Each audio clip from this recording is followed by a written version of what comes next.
दोस्तों नमस्कार, स्वागत है आपका HW न्यूज में। मैं हूं रविशंकर शर्मा। राहुल गांधी हों, कांग्रेस पार्टी के दूसरे बड़े नेता हों या फिर इनके मित्र सियासी दल हों, इन सभी का मानना है कि केंद्र की मोदी सरकार लगभग हर मोर्चे पर नाकाम साबित हुई है।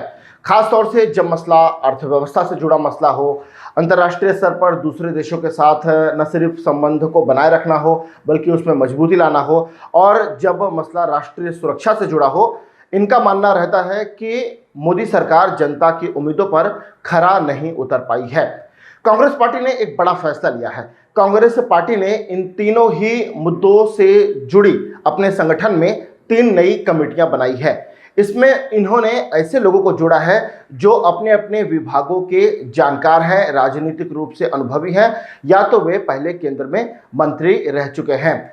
अपने स्क्रीन पर आप कांग्रेस पार्टी का यह पत्र देख सकते हैं, जिसमें कांग्रेस पार्टी ने लिखा है कि honourable Congress president has constituted 3 committees to consider and discuss issues and policies related to following subject and keep her inform.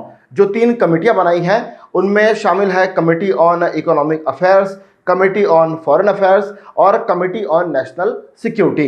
Committee on economic affairs में कांग्रेस ने शामिल किया है डॉक्टर मनमोहन सिंह को, पी चिदंबरम को, मल्लिकार्जुन खड़गे को इसमें शामिल किया गया है, दिग्विजय सिंह को इसमें शामिल किया गया है, साथ ही साथ में जयराम रमेश को इसमें शामिल किया गया है। कमेटी ऑन फॉरेन अफेयर्स में शामिल किए गए हैं डॉक्टर मनमोहन सिंह, इसके अलावा आनंद शर्मा, शशि थरूर, सलमान खुर्शीद, सप्तगिरी उलाका इसमें शामिल किए गए हैं जो कि सांसद हैं। और इसके अलावा जो तीसरी कमेटी है इसमें शामिल किए गए हैं doctor Manmohan Singh, Ghulam Nabi Azad, Veerappa Moily, Vincent H पाला इसमें शामिल किए गए हैं, और इसके अलावा वी वैथिलिंगम को इसमें शामिल किए गए हैं। अब सप्तगिरी उलाका उड़ीसा से लोकसभा के सांसद हैं, विंसेंट एच पाला शिलोंग से लोकसभा के सांसद हैं, और जबकि वी वैथिलिंगम की बात करें तो वे पुडुचेरी से लोकसभा के सांसद हैं। खासतौर से इस तीनों ही कमेटियों में कुछ ऐसे नाम हैं जिनके बारे में ऐसा कहा जा रहा है कि वे पार्टी के शीर्ष नेतृत्व से नाराज हैं। बिहार में जिस तरह से चुनाव हुए और वहां पर कांग्रेस पार्टी का प्रदर्शन रहा, इसको लेकर वे पार्टी नेतृत्व की वे अगर एक तरह से कहें आलोचना कर रहे हैं। पार्टी अध्यक्ष को लेकर वे अपनी राय सामने रख रहे हैं, जिसमें ऐसा कहा जा रहा है कि वे सवाल उठा रहे हैं। तो कांग्रेस पार्टी लगातार यह कोशिश कर रही है कि जो नाराजगी उसके नेताओं में बनी है वह दूर हो जाए, सब एकजुट और मजबूत होकर काम करे। दूसरी ओर कुछ नेताओं का मानना है कि इसे कांग्रेस पार्टी के नेताओं की नाराजगी दूर करने के लिहाज से नहीं, बल्कि इसे इस तरह से देखा जाना चाहिए कि इस कमेटी के जरिए कांग्रेस पार्टी अपनी शैली में और अधिक धार ला रही है और अधिक आक्रामक होती हुई नजर आ रही है। क्योंकि जो 3 कमेटियां बनाई गई हैं, committee on economic affairs, committee on foreign affairs, committee on national security, इन तीनों ही कमेटियों का यह काम होगा कि मोदी सरकार से जुड़े इन मंत्रालयों पर अपनी नजर रखे कि मंत्रालय ने किस तरह का काम किया है, क्या फैसले लिए जा रहे हैं, क्या कुछ विपक्ष से छुपाया जा रहा है, क्योंकि इस तरह के भी आरोप लगते रहे हैं। जो भी हो, इन कमेटी सदस्यों का मोदी सरकार पर पैनी नजर बनाए रखना काम होगा, और उसकी जो रिपोर्ट है वह कांग्रेस की अंतरिम अध्यक्षा सोनिया गांधी तक पहुंचाने की जो जिम्मेदारी है इन सदस्यों पर दी गई है। दोस्तों, आपने एक बात गौर की होगी कि लगभग हर एक कमेटी में डॉक्टर मनमोहन सिंह को इसमें शामिल किया गया है। अब यह बताने की बात नहीं है कि डॉक्टर मनमोहन सिंह को इसमें क्यों शामिल किया गया है, क्योंकि डॉक्टर मनमोहन सिंह देश के पूर्व प्रधानमंत्री रह चुके हैं, और कांग्रेस पार्टी जो उसका थिंक टैंक है उसमें डॉक्टर मनमोहन सिंह एक मजबूत भूमिका रखते हैं। और ऐसा कहा जाता है कि कांग्रेस पार्टी के द्वारा लिए गए हर एक फैसले मनमोहन सिंह की सलाह पर ही लिए जाते हैं, चाहे वह मसला खासतौर से अर्थव्यवस्था से जुड़ा हो, इकोनॉमिक से जुड़ा हो, या फिर अगर हम कहें तो विदेश नीति से जुड़ा मसला क्यों न हो। पार्टी को जब भी कोई स्टेटमेंट जारी करना होता है या कोई स्टैंड लेना होता है तो उसमें मनमोहन सिंह की भूमिका काफ़ी अहम होती है। और मनमोहन सिंह कांग्रेस पार्टी और ख़ासतौर से गांधी परिवार के काफ़ी निष्ठावान भी माने जाते हैं, इसलिए उन पर भरोसा जताते हुए इन तीनों ही कमेटियों में कांग्रेस की अंतरिम अध्यक्षा सोनिया गांधी ने उन्हें रखा है। प्रमुख जिम्मेदारी दी गई है कि वो हर एक कमेटी के सदस्यों के साथ सामंजस्य बनाए रखें और पार्टी के शीर्ष नेतृत्व के साथ एक जो कोऑर्डिनेशन का जो काम है वह मनमोहन सिंह लगातार करें, यह उम्मीद उनके ऊपर जताई गई है। और दोस्तों ऐसा नहीं है कि मनमोहन सिंह की इस काबिलियत पर न सिर्फ सोनिया गांधी भरोसा करती हैं बल्कि देश ने भी उन पर भरोसा किया है। और यही वजह है कि अंतर्राष्ट्रीय स्तर पर भी मनमोहन सिंह को काफ़ी सराहा जाता है, उनके काम को सराहा जाता है, उनकी ईमानदारी को सराहा जाता है। मसलन अभी कुछ दिनों पहले ही अमेरिका के पूर्व राष्ट्रपति बराक ओबामा की एक किताब छपी है जिसका नाम है अ प्रॉमिस्ड लैंड।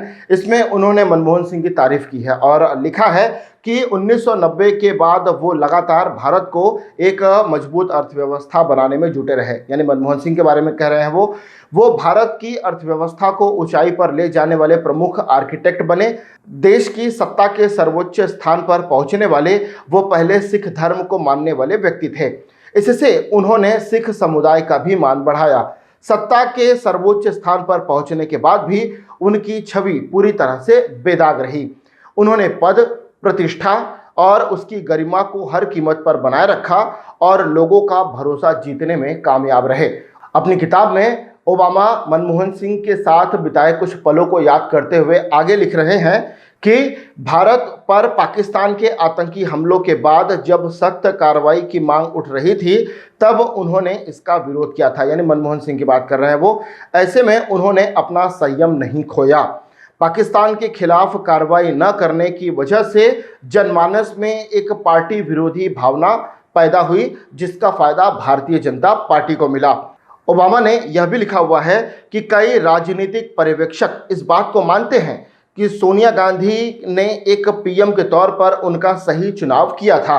इसकी एक बड़ी वजह यह भी थी कि वो बुजुर्ग तो थे, इसके साथ ही उन्हें राजनीति का कोई विशेष अनुभव भी नहीं था। ऐसे में वो भविष्य में राहुल गांधी के लिए खतरा भी नहीं बन सकते थे। तो ओबामा ने अपनी इस किताब प्रॉमिस्ड लैंड में मनमोहन सिंह की तारीफ भी की है और कांग्रेस पार्टी और खासतौर से सोनिया गांधी के कुछ फैसलों को लेकर एक तरह से अगर हम कहें तो ओबामा ने अपनी बेबाक राय भी रखी है। तो कुल मिलाकर देखा जाए तो मनमोहन सिंह को कांग्रेस पार्टी ने एक बार फिर से अहम जिम्मेदारी दी है और इस अहम जिम्मेदारी देने के बाद कांग्रेस पार्टी यह उम्मीद जता रही है कि न सिर्फ पार्टी में ऐसे जो बड़े नेता जो पिछले कई सालों से कांग्रेस में शामिल हैं, कांग्रेस का दिमाग जो कहे जाते हैं, ऐसे नेता जो इन दिनों नाराज नजर आ रहे हैं पार्टी नेतृत्व से, उनकी नाराजगी न सिर्फ दूर हो बल्कि पार्टी में और अधिक धार आए ताकि आने वाले समय में देश में कई चुनाव हैं और उसमें पार्टी को सफलता मिल सके। इस पूरी खबर पर आपकी क्या प्रतिक्रिया है कमेंट बॉक्स में जाकर हमें जरूर बताइए। नमस्कार। अब खबरें पाइए सबसे पहले हमारे मोबाइल न्यूज एप्लीकेशन पर। एंड्रॉइड या iOS प्लेटफॉर्म पर जाइए, HW न्यूज नेटवर्क को सर्च कीजिए, डाउनलोड कीजिए और अपनी सुविधानुसार भाषा का चयन कीजिए। खबरों की भीड़ में अपने काम की खबर पाते रहिए। अगर आपको हमारा ये वीडियो पसंद आया है तो आप इसे शेयर करें, फेसबुक पर हमारे पेज को लाइक करें, ट्विटर पर हमें फॉलो करें, यूट्यूब पर ज़रूर सब्सक्राइब करें ताकि आपको हमारे हर खबर की अपडेट मिलती रहे।